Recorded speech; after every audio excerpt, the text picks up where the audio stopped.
Hey guys! Welcome back to my channel. Today we're doing a Get Ready With Me habang nagkukwento tungkol sa Filibusterismo. Kasama ko ngayon si Glorious para pag-usapan ang Kabanata 27, ang Pride at ang mga Pilipino, at Kabanata 28, pagkatakot. Yes, mag-aayos tayo habang nagchichikahan tungkol sa nangyari sa Kabanata.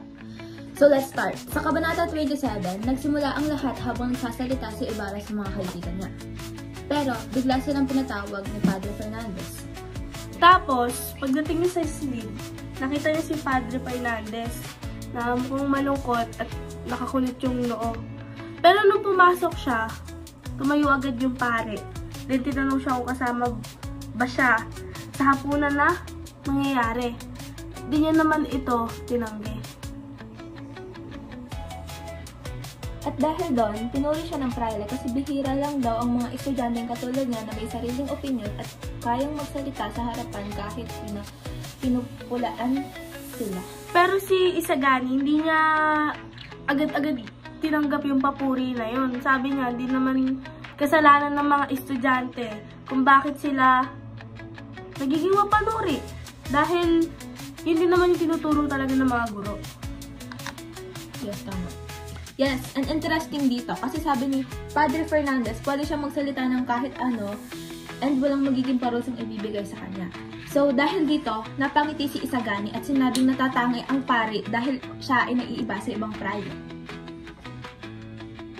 Pero ang usapan nila, hindi lang tungkol sa sarili nila. So, nag-decide sila na palawakin pa yung diskusyon. Dito na tinanong ni Padre Fernandez kung ano ba talaga ang gusto ng mga estudyante. At ang sagot ni Isagani, gusto na lang tuparin ng mga praile ang mga obligasyon nila. Kasi dapat daw silang tumulong sa pagpapabuti ng mga Pilipino at sa pagbibigay ng maayos na bayan. Tinanong niya rin si Padre Fernandez kung tinutupad nga ba nila yon. Ang sagot ng pare, siyempre oo, pero agad siyang kinontra ni Isagani. Posible ang si Padre Fernandez tumupad. Pero yung ibang praile, nako, hindi. Boom! Dito na nagkasagutan. Sabi ni Isagani, nagkakaisa ang mga praile at ang gobyerno para panatiliing mangmang ang mga Pilipino. Kaya, kung ano ang kalagayan ng mga Pilipino ngayon, kasalanan niya ng mga praile. Pero para malusutan yung usapan, tinanong niya kung ano ba yung gusto ng mga estudyante na gawin ng mga praile para sa kanila. Pero sabi ni Padre Fernandez, ang hinihiling niya ay parang pagpapatiwakal na rin ng mga praile. At doon na nga natapos yung usapan nila with the promise na ipapaabot daw ni Padre Fernandez ang mga sinabi ni Isagani sa iba pang praile. Wow, that was intense. Pero ready ka na ba sa susunod na Kabanata 28? Pagkatakot? Yes! Okay, so sa kabanatang ito, nagkatotoo ang hula ni Ben Sayug na makakasama ang edukasyon sa Pilipinas. Nakakatakot na balita. Kasi may mga paskin o mga anunsyo na nakita sa pinto ng pamantasan at dahil dito, natakot ang maraming tao, pati na rin ang mga intrigue at mismong mga general.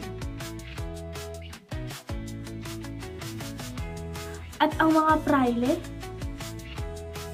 grabe, hindi na sila pumunta sa tindahan ni Quiroga.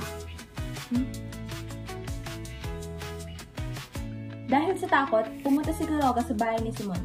Akala niya ito ang tamang panahon para gamitin ang mga armas sa bodega niya. Pero si Simon, ayaw makipagkita kahit kanino.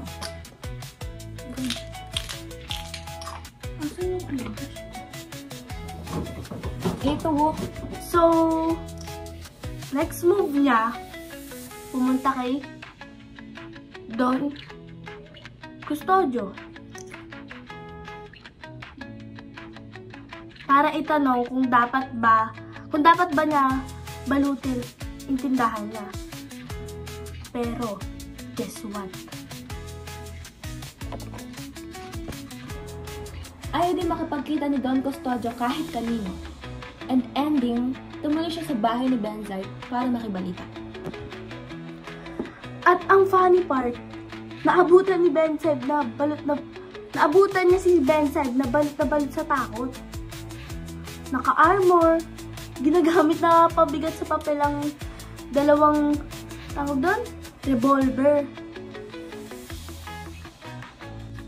Pero, take note hindi natapos yung kaguluhan. Nagpatuloy pa ang balita ng mga estudyante daw ay nagtutulungan kasama yung mga tulisan. Tapos, meron ding mga estudyante pumunta sa Malacanang para ipakita na makakastila sila. Kumbaga, parang panic sila sa mga Kastila, ganun. Pati si Padre Irene, sinabi niya kay Kapitan Tiago na may nag-uudyok sa general na barilin ang ilan para turuan ng leksyon ang mga binata.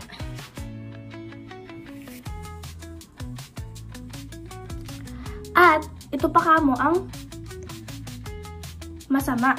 Kasi nahuli si Basilio na hinalughog niya yung mga papel at aklat niya. E di, mas lalong lumala yung kalagayan ni Kapitan Tiago dahil dun. Tapos, nagkaroon ng samot-saring patayan dahil sa maling akala.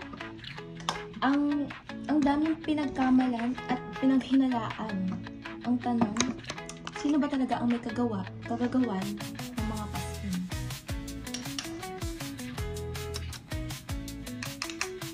May mga iba na nagsasabing si Padre Salvi yung may pakana. Pero, may iba naman na talagang para sa kanila, si Quiroga yung may gawa. Pero ang pinakamatindi, kinabukasan, habang naglalakad sa Benzaid, may natagpuan siyang bangkay ng isang babae sa luneta.